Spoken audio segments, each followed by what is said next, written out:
রাজধানী খিলক্ষেতের বনরূপায় পশুর হাট ইজারাদার আবুল কালাম আজাদের বিরুদ্ধে এক ব্যবসায়ীর 15 লাখ টাকা আত্মসাতের অভিযোগ উঠেছে। ভুক্তভোগী ব্যবসায়ী রিয়াজউদ্দিন ফকির জানান, পশুর হাটে সমস্ত ধরনের সরঞ্জাম সরবরাহের জন্য ইজারাদার আবুল কালামের সঙ্গে তার 30 লাখ টাকার একটি লিখিত চুক্তি হয়। চুক্তি অনুযায়ী 30 লাখ টাকা ঈদের আগে পরিশোধ করার কথা থাকলেও মাত্র 15 লাখ টাকা পরিশোধ করেন ইজারাদার আবুল কালাম আজাদ। বাকি 15 লাখ টাকা তিনি পরিশোধ করেননি এবং এই বিষয় নিয়ে নানান ধরনের তালবানা করছেন। অনেক চেষ্টার পরেও টাকা না পেয়ে ঢাকা উত্তর সিটি কর্পোরেশন বরাবর লিখিত অভিযোগ দিয়েছেন ভুক্তভোগী ব্যবসায়ী রিয়াজউদ্দিন ফকির। পাশাপাশি তিনি ঢাকা 18 আসনের সংসদ সদস্য SM জাহাঙ্গীর হোসেনকেও বিষয়টি অবহিত করেছেন। কালাম আজাদ ডিপুর মাধ্যমে লইয়া যায় আমার এনো দোকানে যে আমার গুরুহাটে বাস লাগবো। উনি বাস লাইটিং সহ সম্পূর্ণ সবত জিনিস সহ সব সহ আমার লগে একটা কল বাথরুম যা সম্পূর্ণ আছে সহ একটা চুক্তিনামা হয়। কত লক্ষ টাকা চুক্তি? চুক্তি হয়েছে 30 লক্ষ টাকা। 30 লক্ষ টাকা চুক্তি। আমার কি কি সাপ্লাই দিবেন? আমি বাস, আবার এই যে মনোরঞ্জন, লাইটিং, আশিলগড়, আবার আপনার ওই যে গেট মেট যা আছে যাবে তো সম্পূর্ণ সহ আমরা প্যাকেজ লেখা আছে 30 লক্ষ টাকা লেখিয়া এবং একটা স্টাম্পের মাধ্যমে উনি আমরা কাজ করি।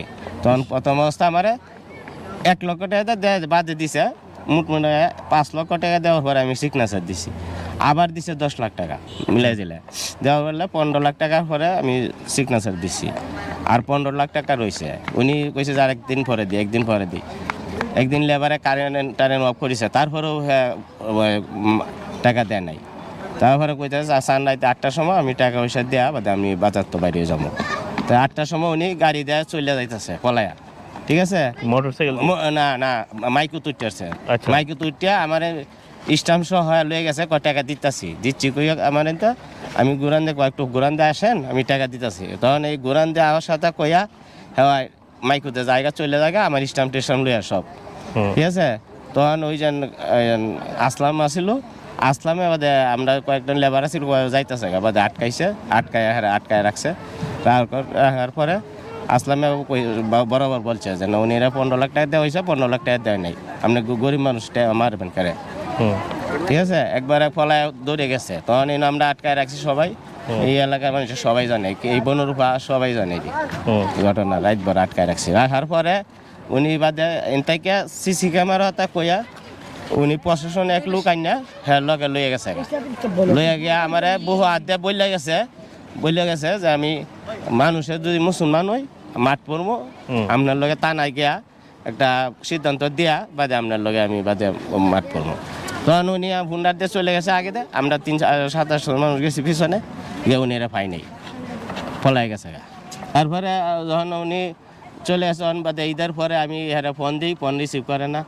আমি MP সাহেবের আসছো নেই যেন টাকা পয়সা আমি পাইতাছি না, আমার 4 লেবার সেবার আটকায় আমি বাসা সারা আমি এখন এলাকা ঢুকতেই নাই বাসায়, বুঝছেন? লাইটিং আবার এই যে বাথরুম আনছি, কল করছি, এরা লোকজন কন্ট্যাক্ট দ্বারা লেবারের কন্ট্যাক্ট দ্বারা আমার সবার বিলের বাকি রয়ে গেছে। অনেক কেউ টাকা দিতেই নাই। 15 লাখ টাকা চান্দাইতে টাকা লইয়া সবারই দিমু, সবারই কইছি 22 লাখ টাকা হইব সবারই, কিন্তু কেউ টাকা পয়সা দিতেই নাই। উনি এই যে অত অনুরোধ করছি, একবার কইছে 8 লাখ টাকা দিতাছি, আপনি এই লেবারটা সমাধান করে বাদে দিচ্ছি, কিন্তু দেয় নাই। এরপরে কি করছেন? এরপরে MP SM জাহাঙ্গীরের কাছে গেছে, বাদে SM জাহাঙ্গীর স্যার এনে গেছি। যাওয়ার পরে একটা মোটামুটি আমার এক বাইক না ছিল, বাইক নিয়ে নেওয়া বাদে উনি বলে গেছি। উনি কইছে যে না আমি গরিব অন্যায় সহ্য করবো না, আচ্ছা আপনি তা না একটা অভিযোগ দেন। দেওয়ার পরে আমি তা না একটা অভিযোগ দিছি। দেওয়ার পরে আমি সিটি কর্পোরেশনে জানি যে টাকা পাচ্ছে বলে কিছু, সিটি কর্পোরেশনে গেছি। যাওয়ার একটা কাগজ দেওয়াল করছি, করার পরে এই পর্যন্ত আমি 2-2.5 মাস ধরে ঘুরতেছি, আমি অন্য এলাকার যাইতারি নেই, ঠিক আছে? কত টাকা জামানত আছে? 18 লাখ টাকা আর উপরে কিছু সামথিং, আর আমি টাকা পাবো 15 লাখ। এই বিষয়ে আবুল কালাম আজাদ যে ইজারাদার ছিল এই বনরূপা হাটের, এই আবুল কালাম আজাদের সাথে আপনার এখন পর্যন্ত কি কি কথাবার্তা হয়েছে? আপনি আমার বলছিলেন সে আপনার হুমকিও দিচ্ছে। হুমনি দিছে, আবার ম্যাজিস্ট্রেটের সামনেও আমার হুমনি দিছে। কি ফোনে হুমকি দিতেছে? ফোনে কয় বারবার দিছে, বারবার। আচ্ছা, কি বলছে ফোনে আপনারা? কি বলছে? ফোনে বলছে বুড়ি গালায় লাইবো, তুই মেলা আগায় গেছিস গা, এই সেই তোর এই পরামর্শ কেটে দিতেছে, না, আপনার মেরে ফেলার হুমকি দিতেছে? মেরে ফেলার হুমকি দিতেছে। অন্ত আমার বউ হলো আমার হলো আমার নিয়ে চিন্তা ভাবনা আছে। এখন এই যে আপনি যাদের কাছ থেকে ধরেন এই লাইট টাইট ও আনুষঙ্গিক যে বিভিন্ন কাজ টাজ করাইছেন, ওরা সবাই টাকা পাইবো, সবাই সান্নাইতে টাকা দিই। আমি 15 লাখ টাকা কি মানে বেশ হইলে 1 লাখ টাকা বেশ হয়েছে, 50,000 টাকা বেশ হয়েছে। এই 14 লাখ টাকা তোমার হয় না টাকা। যখন ভালোবাসে দেখে আমি বাজার করি, জানে যে সান্নাইতে টাকা পরিষ্কার করে দিতে দিব, এই বলে দিছি। এরা বিলের জন্য আপনারা চাপ দিতেছে? হ্যাঁ, চাপ দিতে মানে আমি কইছি তো এলাকাতে যাইতে না, আমি মনে হয় রাস্তাঘাটে এখন সাইপা তাহি ফলায়। আপনার নাম কি? আমার নাম শাহরিয়ার আল মামুন। আচ্ছা মামুন ভাই, এই বিষয়ে আপনি কি জানেন? এই যে ওনার সাথে যে চুক্তি হয়েছে আবুল কালাম আজাদের এই হাটের বিভিন্ন বিষয়, লাইট বা সেগুলো সাপ্লাই দেওয়ার বিষয়ে একটা স্টাম্পও দেখলাম, তো আপনি এই বিষয়ে কি জানেন? এই বিষয়টা হচ্ছে, আমি যতটুকু জানি সেটা হচ্ছে যে আবুল কালাম আজাদ এই বনরূপার হাটের ইজারাদার। উনি সিটি কর্পোরেশন থেকে এটা ইজারা নিয়েছেন। তো ইজারা নেওয়ার পর রেজাউল মামা আমাকে ব্যাপারটা বিস্তারিত বললেন যে বাগিনা হাট নিছি, যেহেতু বনরূপাতে তুমি দোকানদারি করো, এবার তোমার জমজমাট ব্যবসা হবে।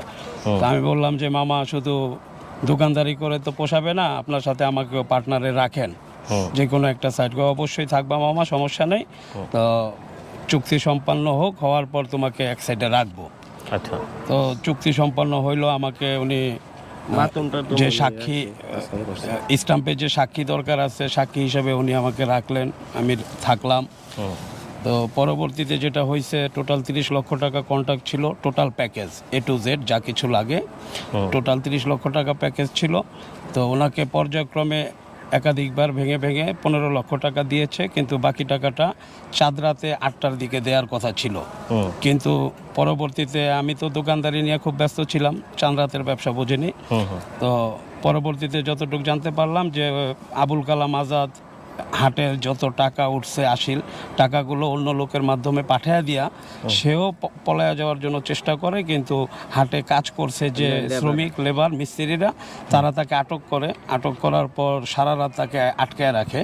তো সে বিভিন্নভাবে ছলচাতুরি করে সিভিলে একটা লোক এনে থানার পুলিশ পরিচয় দিয়ে যে আপনারা থানায় আসেন, থানায় আসলে এটার মীমাংসা হবে। কিন্তু থানায় ওনারা যাওয়ার পর দেখলো যে না, উনি থানায় যায়নি, উনি ওইখান থেকে পলাতক। তো যেহেতু ওনারা পলাতক, তো রেজাউল মামা খুব কান্নাকাটি করলেন এবং পাওনাদাররা ওনাকে খুব চাপ দিতেছে।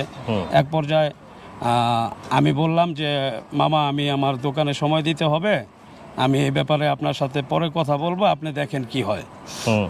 পরবর্তীতে দেখা গেল যে ওনার ছেলে আমাকে ফোন করে বলল যে মামুন ভাই, আব্বা তো ফ্যানের সাথে ঝুলা ফাঁসি দিতে নিয়েছিল। তো আব্বা ফাঁসি দিয়েছিল, কপাল ভালো আমরা দেখে ফেলছি। দেখার পর মনে করেন যে অনেক দুর্ঘটনা ঘটার আগেই ওনাকে উদ্ধার করা হয়েছে। তো যখন আমি এই ব্যাপারটা জানার পরে আমি বললাম যে ভাই, আসলে এটা তো গুরুতর পর্যায়ে চলে গেছে, পাওনাদারের জ্বালায় অত্যাচারে সে ফাঁসি দেওয়ার জন্য ঝুলে গেছে। তো এটা তো এভাবে চলতে পারে না, এক কাজ করো, এমপি সাহেবের কাছে চলো। তখন আমরা SM জাহাঙ্গীর হোসেন ভাইয়ের কাছে যাই, মাননীয় সংসদ সদস্য 18 আসন। তো ওনার কাছে যাওয়ার পর উনি বিস্তারিত ঘটনা শোনার পর উনি বলেন যে গরিবের উপর অত্যাচার আমি কখনোই সহ্য করব না, তোমরা সরাসরি থানায় যাও, ওসি সাহেবকে আমি বলে দিচ্ছি। তো থানায় আমরা যাওয়ার পর থানায় ওসি সাহেবকে বিস্তারিত বললে ওসি সাহেব এটার অভিযোগটা নেয়ার পর ফোন দিয়ে স্বাধীন সাহেবের সাথে এবং ওনার পার্টনার যারা আছে তাদের সাথে কথা বলেন। তারা ওসি সাহেবকে বলে যে আমরা আগামীকালকে আসতেছি, এসে এটার একটা মীমাংসা করব। কিন্তু উনি আগামীকালকে আসেনি। পরে আবার আরেকটা ডেট দিছে, সেই ডেটেও আসেনি। এভাবে কয়েকটা ডেট দিছে, দেওয়ার পর আসেনি। তারপরে আমরা আবার SM জাহাঙ্গীর হোসেন সাহেবের কাছে যাওয়ার পর উনি বলেন যে ঠিক আছে, সিটি কর্পোরেশনে ওদের একটা জামানত আছে, আমি সিটি কর্পোরেশনে বলে দিতেছি, তোমরা ওইখানে একটা অভিযোগ করো। তো তারপর আমরা সিটি কর্পোরেশনে অভিযোগ করি। অভিযোগ করার পর সে এই যাবৎকাল পর্যন্ত এটার কোনো 2 মাস মীমাংসা তার করেনি, মাঝে খালি দেলি করতেছে মীমাংসা করেনি। উনি যা আসতেছে, কিছুদিন আগে আপনার সিটি কর্পোরেশন থেকে রেজাউল মামাকে বলা হয় যে আপনি আসেন, আবুল কালাম আজাদ সাহেবও আসবে, আপনারা দুইজন একসাথে বসবেন, বসার পর এটার একটা মীমাংসা হবে। তো এখানে যাওয়ার পর ওইখানে আবুল কালাম আজাদ সাহেব এবং রেজাউল সাহেবকে দুজনকে একসাথে রেখে কথাবার্তা বলে, কথাবার্তার এক পর্যায়ে লাস্ট ফিনিশিংয়ে আমরা যেটা জানতে পারি যে ম্যাজিস্ট্রেট যে অফিসার সাহেব ছিলেন, অফিসারের সামনেই আবুল কালাম আজাদ সাহেব, ওদিকে আপনি উপস্থিত ছিলেন? আমি ছিলাম, উপস্থিত ছিলাম, কিন্তু আমরা বাইরে ছিলাম। আচ্ছা। যিনি অফিসার ছিলেন উনি বলছেন যে আমি শুধু দুইজনের সাথে কথা বলবো, আচ্ছা আচ্ছা। অন্য কেউ থাকতে পারবে না। তো আমরা সবাই বাইরে ছিলাম, ওনারা কথা বলছেন। পরবর্তীতে জানতে পারলাম যে ম্যাজিস্ট্রেটের ওই অফিসারের সামনেই আবুল কালাম আজাদ মামাকে বলতেছে যে বুড়ি গালায় ফেলবে। তো ওনার ছেলে আবার ওই সময় উপস্থিত ছিল, তো ওনার ছেলে আবার এটা প্রতিবাদ করছে যে আপনি আমার বাবার 15 লাখ টাকা মাইরা দিছেন, আবার বড় বড় কথা বলেন, এই সেই কাটাকাটি অবস্থা। তারপরে ম্যাজিস্ট্রেট যে অফিসার ছিলেন, অফিসার বলছে যে আপনারা দুইজনই চলে যান, আর মামাকে বলছে যে আপনাকে যে আজকে যে ঘটনাটা ঘটছে, আপনাকে যে আমার সামনে যে হুমকি দিছে, এই টোটাল ব্যাপারটা আপনি লিখিতভাবে অভিযোগ করেন। তো তারপরে মামা লিখিতভাবে ওইটা সিটি কর্পোরেশনে অভিযোগটা জমা দেয়, কিন্তু এখনও পর্যন্ত পজিটিভ কোনো কিছু পাওয়া যাচ্ছে না। রেজাউল মামা খুব গরিব লোক এবং সে এই বনরূপা খিলক্ষেত এলাকায় দীর্ঘদিন যাবৎ সে কাঠ বাঁশ সাপ্লাই মাটি ইত্যাদি টুকটাক কাজ করে থাকে। তো ওনার সাথে যে ব্যাপারটা করা হয়েছে এটা সম্পূর্ণ অমানবিক, এবং আমি ঊর্ধ্বতন কর্মকর্তা যারা আছেন তাদের কাছে অনুরোধ করব যে আসলে একটা দলের ভাবমূর্তি নষ্ট করার পেছনে শুনেছি যে আবুল কালাম আজাদ সাহেব নাকি বাংলাদেশ জাতীয়তাবাদী স্বেচ্ছাসেবক দল কেন্দ্রীয় নির্বাহী কমিটির যুগ্ম সাধারণ সম্পাদক। তো উনি কি দলীয় পদ পদবীর বলে এই ধরনের কর্মকাণ্ড করতেছে নাকি আমি জানি না, তবে আমি ঊর্ধ্বতন কর্মকর্তা যারা আছে এবং দলীয় হাই। আচ্ছা, আবু কালাম আজম সম্পর্কে আপনি কি জানেন? ওনার বাসা কোথায়, ওনার বাসা থাকে কোথায়, আমি জানেন কিনা? আমি যতটুকু জানি ওনার বাসা সম্ভবত খুলনা বাগেরহাট ওদিকে হবে, আর বর্তমানে ওনার যে ঠিকানা সেটা হচ্ছে তুরাগ, কিন্তু তুরাগে উনি থাকেন না, এটা খোঁজখবর নিয়ে জানা গেছে উনি সাভার বা অন্য কোথাও থাকেন। তো একাধিক ঠিকানা সে ব্যবহার করেছে এবং তার মোবাইল নাম্বার, একাধিক মোবাইল নাম্বার ব্যবহার করছে, যে নাম্বারগুলো আসলে সবসময় পাওয়া যায় না। এস এম জাহাঙ্গীর সাহেব এটা কি সমাধান করতে পারবে আপনাকে? মানে অবশ্যই আমি বিশ্বাস করি এস এম জাহাঙ্গীর হোসেন ভাই কারো পক্ষ নিতে হবে না, উনি যদি নিরপেক্ষভাবে এই ব্যাপারটা নিয়ে চেষ্টা করেন তাহলে অবশ্যই আমি আশাবাদী। কেননা আমি জানি এস এম জাহাঙ্গীর হোসেন ভাই গরিব বান্ধব, কর্মী বান্ধব একজন নেতা। উনি রাজপথ থেকে উঠে এসেছেন, আজকে সংসদ সদস্য হয়েছেন। বলা বাহুল্য আমি নিজেও এস এম জাহাঙ্গীর হোসেন ভাইয়ের একজন কর্মী হিসেবে দীর্ঘদিন যাবৎ রাজপথে ছিলাম, এখনও আছি। যখন উনি ছাত্রদল যুবদল করে তারপর আজকে এই পর্যায়ে এসেছেন, আমি ওনার সাথে ছিলাম, এখনও আছি। তো এস এম জাহাঙ্গীর হোসেন ভাই যদি নিরপেক্ষভাবে এই ব্যাপারটা নিয়ে একটু উদ্যোগ নেন তাহলে আমি 100% আশাবাদী আমরা টাকাটা ফেরত পাবো। কিন্তু আপনি আবুল কালাম আজাদ ভাই বলছেন? হ্যালো, আমি একজন সাংবাদিক বলছিলাম, দৈনিক জায়কালে কাজ করি আমি, ঠিক আছে? আমার নাম হচ্ছে মোহাম্মদ শহীদুল ইসলাম আর কি। আপনার সাথে একটা আলাপ হইলো যে আপনি যখন হাটের ইজারা নিছিলেন বনরূপা, না? হ্যালো,